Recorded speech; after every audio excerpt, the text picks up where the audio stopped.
Hoje é quinta-feira, dia 23 de maio, e o tema que estudaremos na nossa lição será Lutando por seu filho pródigo.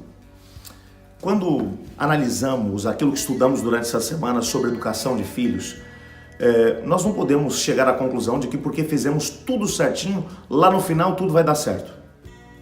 Nossos filhos seguirão no caminho certo, não se desviarão do caminho do Senhor, não farão escolhas erradas.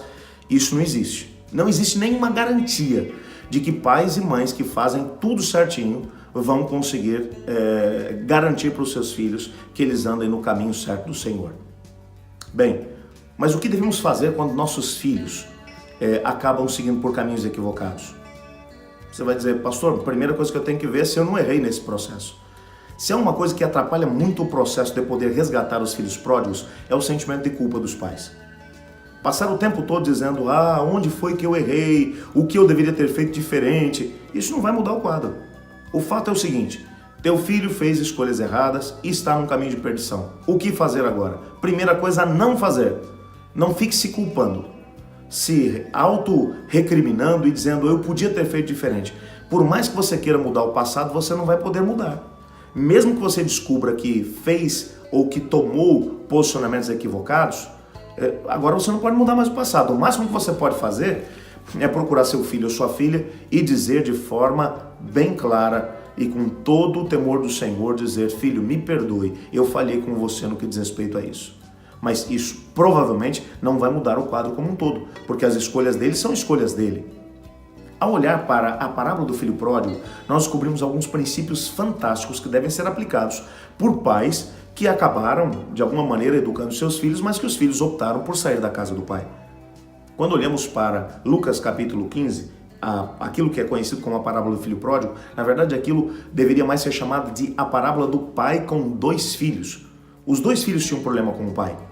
O mais velho, você percebe no final da parábola que ele mesmo vai mencionar ao pai depois da volta do irmão. Trabalhei durante todos esses anos como escravo para o senhor nunca me deu um cabrito para eu poder me ligar com os meus filhos. Ele tinha uma visão equivocada do pai. O que lhe faltava era a coragem que o irmão mais novo tinha de poder ir embora.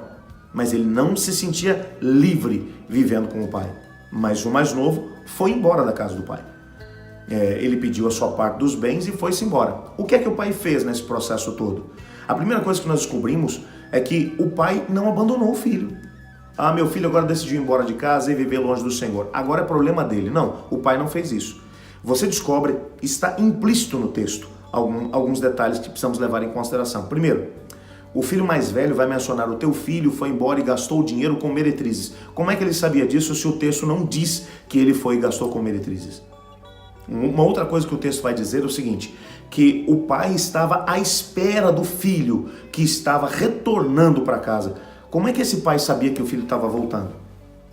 O que fica implícito no texto é que o pai, de alguma maneira, mesmo à distância, ele arranjou um meio de poder acompanhar o que estava acontecendo na vida do filho.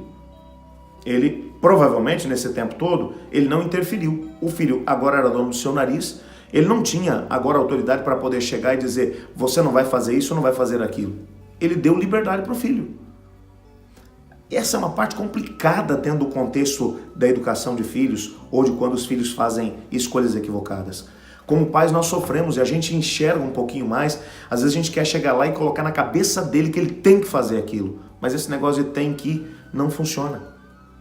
Assim como você é livre, seu filho também é.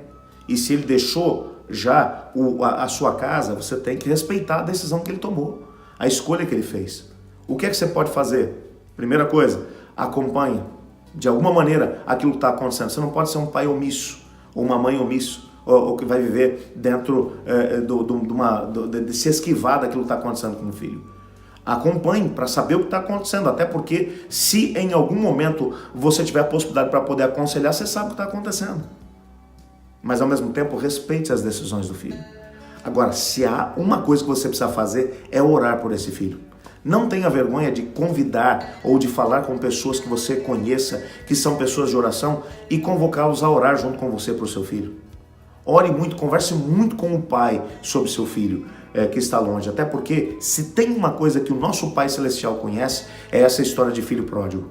Até porque ele criou seus filhos aqui na terra e todos o abandonaram. Todos, 100% dos seus filhos o abandonaram. Se tem uma coisa que ele sabe fazer, é acompanhar os seus filhos pródigos e ao mesmo tempo estar preparado para o retorno deles. Quando o filho tomou a decisão de poder voltar, você olha para um detalhe que o pai fez. Você não encontra esse pai falando, tá vendo? Eu te avisei. Se tivesse me escutado. Principalmente quando os filhos passam por situações difíceis e que foram avisados pelos pais, alguns deles têm vergonha de voltar para o pai porque sabem do seguinte, que o pai ou a mãe vão apontar o dedo e dizer, eu te avisei. Essa frase não precisa ser dita. Se o filho ou a filha já está sofrendo pela escolha errada que fez, faça o seguinte, abrace e se não tem alguma coisa boa para dizer, fique calado e mostre que você está junto. E esteja disposto a receber esse filho de volta. Mas obviamente que dentro de um contexto de oração e fé, não existe filho pródigo que não tenha em algum momento o desejo de poder voltar para o lar. O que, como pais, precisamos estar prontos para poder fazer é para receber esse filho quando ele cair em si e perceber o que ele está fazendo. Portanto, o posicionamento de pais e mães deve ser um posicionamento, em primeiro lugar, de alguém que não vai ficar se culpando aonde foi que eu errei e, ao mesmo tempo, não vai querer obrigar o filho a poder seguir as mesmas escolhas que nós faríamos se estivéssemos no lugar deles. Até porque, quando nós somos jovens, nós também fizemos escolhas equivocadas. O Senhor Deus nos dá liberdade. E principalmente quando nossos filhos, eu estou falando obviamente de filhos que já têm idade para tomar decisões por si só. Se eles escolheram errado, não vamos desistir deles. Vamos acompanhá-los e ao mesmo tempo estar atentos para o momento em que o Senhor Deus vai abrir a possibilidade de podermos recebê-los de volta. E a partir desse momento, sem julgamentos, sem apontar o dedo, ajudá-los a poderem reestabelecer a sua ligação com Deus e ao mesmo tempo construir a sua história. Mas hoje, de maneira muito especial, eu gostaria de orar por esses filhos e filhas. Talvez eu esteja falando com um irmão, com uma irmã que está estudando a lição comigo e que nesse momento as lágrimas escorrem pela sua face porque você tem um filho ou uma filha que se perdeu longe do caminho do Senhor e você não sabe o que fazer para ele voltar. Então hoje, faça duas coisas. Primeiro, não se julgue, não se condene, tentando descobrir onde foi que você errou. Em segundo lugar, ore por esse filho e esteja disposto a recebê-lo de volta quando o Espírito de Deus tocar no coração dele. Vamos orar por esses filhos?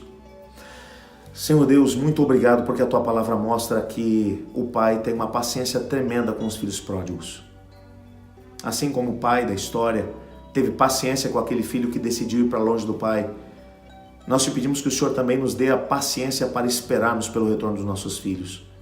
Hoje eu quero clamar por esses filhos, ó Pai, que estão longe, que fizeram escolhas erradas. Talvez haja um pai ou uma mãe que está orando por um filho que está vivendo o drama das drogas, da promiscuidade, o filho que está longe de casa, que fez escolhas equivocadas, que está sofrendo longe do lar.